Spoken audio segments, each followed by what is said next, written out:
মঞ্চে উপবিষ্ট অনেক সদস্য কমরেড সৌমেন বোস,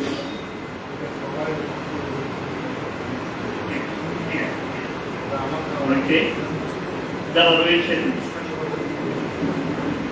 তাদের উদ্দেশ্যে জানাচ্ছি যে আজকের যার স্মৃতিচারণের জন্য আমরা উপস্থিত হয়েছি।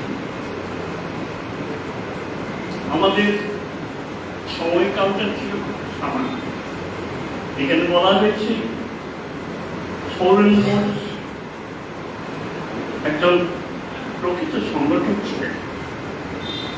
আমি মনে করি শুধু সংগঠক নন, তিনি একজন দক্ষ সংগঠক ছিলেন। কারণ সেই সময়ে যে রাজনৈতিক বাতাবরণ, সেখানে এসএমসি পা রাখার জায়গাটা খুব সহজ ছিল না। অন্যান্য অনেক বড় রাজনৈতিক দল তারা সবটা ধরে বসে রয়েছে, সেখানে কমরেড সৌরেন বোস কলেজে যখন কলেজের ছাত্রদের ভিতরে লেখাপাঠ করতে পেরেছি, তখনও কিন্তু আমি চিনি না। আমি গ্রাম থেকে এসেছিলাম, থাকতাম দিওয়ালিতে, হাই স্কুলের বোর্ডিংয়ে থেকে বোর্ডিংয়ে খেতাম, কলেজে আসতাম। হেডমাস্টার বীরেন মাদের সৌজন্যে আমি বোর্ডিংয়ের স্থান পেয়েছিলাম, আসতাম। সবার সঙ্গে মিশতে পারতাম না, কিন্তু সৌজন আমাকে নামিয়ে দিল ওই নির্বাচনীতে, ছাত্রদের নির্বাচনে এসে করতে। আমি কি কেউ আমি জানাম, কারণ ছাত্রদের সঙ্গে বন্ধুত্ব না করে উঠতে পারলে তো যেতে যায় না, কিন্তু দিতে। আমি পত্রিকা সম্পাদক হিসেবে দেখা দিল আমার নাম, আমি পত্রিকা সম্পাদক। ছোট গল্প লেখা পত্রিকা, তাতে আমিও গল্প লিখেছি। আমি জানতাম না সৌরেন বোস গল্প লেখেন। সৌরেন বোসকে আমি তখনও ভালোভাবে চিনিও না। দেখলাম গল্পে সৌরেন বোস ফার্স্ট, আমি সেকেন্ড হয়েছি। এই পর্যন্ত একদিন দাঁড়িয়ে আছি, যাদের কলেজ গ্রাউন্ডে চৌহদ্দিটা মনে আছে তারা জানবেন, ওই দক্ষিণ পশ্চিম কোণটায় দাঁড়িয়ে আছি। সুরজিৎ বাবু এসছেন, সুরজিৎ বাগচি, তিনি আসছেন ওই পূর্ব থেকে পশ্চিমে আসছেন, ওই রাস্তাটা ধরে। হঠাৎ দেখলাম সৌরেনদা, আমি দাদা বলতাম কিন্তু আমার থেকে ছোট, সৌরেনদা ওই কলেজ গ্রাউন্ড দিয়ে আসছেন, এই কোণাটায় উঠে পড়েছে। তখন সুরজিৎবাবু দাঁড় করালেন, বলছেন সৌরেন একটা কথা বলবো তোমাকে। বলুন স্যার। না, এই কলেজে অনেকদিন বাংলা অনার্সে কেউ ফার্স্ট ক্লাস পায়নি।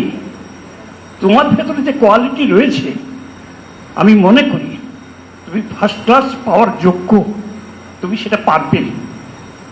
অবলীলার কবি বললেন, স্যার আমি কিন্তু ক্যারিয়ারের জন্য পড়াশোনা করছি না, মাফ করবেন আমাকে। শরীরবাবু চলে গেলেন।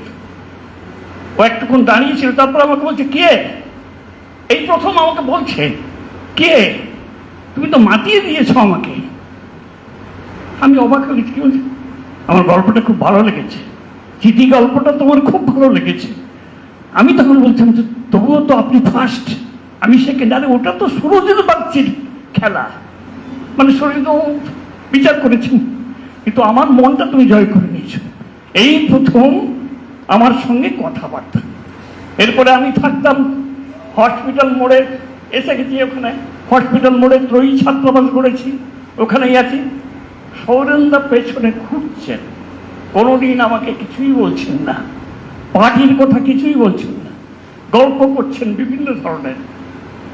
হঠাৎ সিনেমায় চলে গেলাম দুজন, আমার আমার আমার আহ্বানে। ইন্টারভেলের পর বেরিয়ে এসছি, না সৌরেনদা দেখবো না, চলো কোথায় যাবে চলো। ঢুকে গেলাম মিষ্টি দোকানে, কত মিষ্টির অর্ডার দিয়ে খেয়ে এলাম।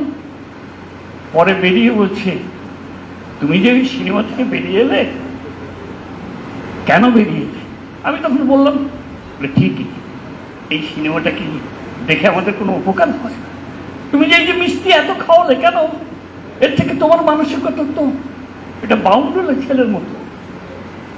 এটা ঠিক না, এটা ঠিক না। আমাকে এই শিক্ষাটা দিলেন। পরে যেদিন আমাকে মানে আমি স্বপন জানা যে সিপিআই ছাত্র সংগঠনের একজন নেতা, সে কি করে এসইউসিতে পরিণত হলো, সেই বিষয়টা মারাত্মক জিনিস। উনি সৌরেনদা 1967 সালে যখন ফ্রান্সের কোহন বেনেডিক্টের নেতৃত্বে ছাত্র আন্দোলন ঘটে গেছে, সেটা গণদাবিতে বেরিয়েছে। আমি গণদাবি তার আগে দেখিও নি, পড়িও নি তার আগে গণদাবি। ওই তো এই ছাত্রাবাসের বেসে গেছেন, সন্ধ্যে থেকে আমার সঙ্গে গল্প করছেন, আমি স্টেটসম্যান নিতাম, সেটা পড়ছেন। এইসব চলছে, চলতে চলতে চলতে চলতে রাত্রি 9:30 দিকে হবে বোধ হয়। এবার তো তোমার খাওয়ার সময় হলো বোধ হয়। আর 2 ছাত্র ছিল না, 2 বন্ধু ছিল না। হ্যাঁ, রান্না তো হয়ে গেছে, খেতে যেতে হবে না। একটা কথা বলছিলাম কি, তুমি তো অনেক কাগজপত্র পড়ো অনেক রকম, তো এই একটা কাগজ দিচ্ছি, একটু পড়ে দেখবে। দিয়ে ব্যাগটা খুলছেন, হাতটা কাঁপছে, কাগজটা আমাকে দিলেন। এটা পরে আমার অনুভূতিটা বলছি, কাগজটা দিলেন, কাগজটা আমি নিলাম। তাহলে আমি যাই? হ্যাঁ যাই। সেই কাগজটা নিয়ে খেতে যাব কি, আমি পড়তে আরম্ভ করলাম। বড় আর্টিকেল পড়লাম, গোটাটা আবার পড়লাম, 2 বার পরপর পড়লাম। খেতে গেলাম, ভাবছি, খাওয়ার পরে এসে আবার পড়লাম। পরের দিন মহিষাদলের মিটিং ছাত্রদের, সেখানে গেছি পান্না ভট্টাচার্যের সঙ্গে। তারপরের দিনে আমার সেই যে ছাড়লাম, আমাকে ভাবিয়ে দিল।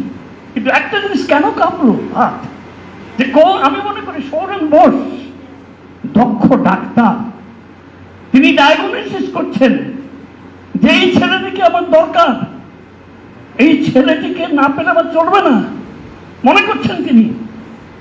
কিন্তু তার যদি ডায়াগনোসিস ভুল হয়ে যায়, তাহলে তো রোগী মারা যাবে, আমি স্লিপ করে বেরিয়ে যাব, ওর নাগালের বাইরে বেরিয়ে যাব। তাই মনে হয় হাত কাঁপছিল। কিন্তু আমি মনে করি যোগ্য ডাক্তার, তিনি ঠিক ডায়াগনোসিস করেছেন। তাই আজও কমরেড সৌরেন বোস ছেড়ে চলে গেলেন, কিন্তু দাঁড়িয়ে আছি। অনেক চড়াই উতরাই গেছে আমার, আমি সেভাবে ঠিক সমস্ত সময় কাজ করতে পারিনি। আমার ব্যর্থতা, 2টো নেশা, 1 যাত্রা আর 2 ড্রিঙ্কস কম্পিটিশনে। এই তমলুকটা খেলে গেছি, এই 2টো ওই সৌরেনদা বক্ত, এই জিনিসগুলো ছিল। আরেকবার বলছি, 69-এর দ্বিতীয় যুক্তফ্রন্টের সময় মিটিংয়ে, আহমেদাবাদ হাই স্কুলের সামনে মিটিং হচ্ছে, জনসভা। বক্তা রয়েছেন কামাখ্যানন্দন দাস মহাপাত্র, কানাই ভৌমিক ময়নার এমএলএ, তিনি একসময় মন্ত্রীও ছিলেন, আর গোপাল পণ্ডা এসইউসির তরফ থেকে, আমি আর সৌরেনদা, এই 2 জন। আমি বুঝেছিলাম ওরা আমাদের বেশি বলতে দেবে না, তাই আমি উঠেই প্রথমেই বললাম যে আজ যে জন্য যুক্তফ্রন্টের এত নাম, সেই যুক্তফ্রন্ট পরিচিত হলো কিসের জন্য? নাই ন্যায়সঙ্গত গণতান্ত্রিক আন্দোলনের জন্য। এই যে 2 বার গণ আন্দোলন, সেই গণ আন্দোলন গড়ের পেছনে কি নীতি, কে দায়ী, কে এটা করেছেন, এই সমস্ত সৌরেন বোস পরে আলোচনা করবেন। খাদ্যনীতি সম্পর্কে বললাম, সৌরেন বোস আছে, আলোচনা করবেন। এরকম পয়েন্টগুলো তুলে দিয়ে আমি ছেড়ে দিলাম। সৌরেন বোস তারপরে দিচ্ছে 5 মিনিট মতো বলেছেন, ঘড়ি দেখাচ্ছেন বুক পকেটে, তখন সভাপতি ঘড়িটা দেখাচ্ছেন। তখন উনি বলছেন, পাবলিককে কতখানি স্পর্ধা না থাকলে, বলিষ্ঠতা না থাকলে এই জিনিস সম্ভব হয় না। উনি বলছেন, তাহলে কি আমি বন্ধ করবো বন্ধুগণ? পাবলিক বলছে না চালিয়ে যান। এই করে করে করে আবার মাঝে একবার আবারও প্রশ্ন করেছেন পাবলিককে, ঘন্টা দেড়েক পাকা বক্তব্য রেখেছেন। এই অদ্ভুত জিনিস, ভাবা যায় না। এই চরিত্র ভাবা যায় না। আজকের তুমি যে বিশাল না, আজকের সুশীল একটা যে শ্রদ্ধার জায়গা, এরকম যদি কমরেড থাকতো তাহলে আমরা অনেক এগিয়ে যেতে পারতাম।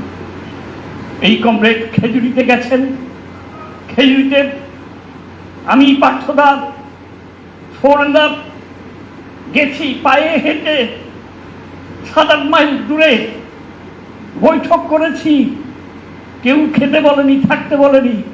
আবার রাতের অন্ধকারে আসছি, ফিরে পার্থ দাসের বাড়িতে দেউলপুতায় রাত্রি 2টো বেজে যাচ্ছে। বলতো স্বপন আমাদের তো বেশ চলে যাচ্ছে, এই ছেঁড়া পাতুন ছেঁড়া জামা, এর বেশি কি চাই আমাদের। এই ছিল সৌরেন্দা। সেই সৌরেন্দা আমাদের ছেড়ে চলে গেছেন। ফলে আমার যেটুকু স্মৃতিতে আছে সেই স্মৃতির পাতা উল্টে উল্টে আমি কিছু কথা বললাম, বেশি সময় নেব না। আপনাদের শুধু বলছি, যারা ছোট আছেন, এখানে বেশিরভাগ বয়স্ক মানুষ আছেন, যারা আসবেন সৌরেন বোস সম্পর্কে জানার চেষ্টা করুন এবং তার আদর্শটাকে আপনারা এগিয়ে নিয়ে চলুন। এই বলে আমি আর বক্তব্য এখানে শেষ করছি। নমস্কার।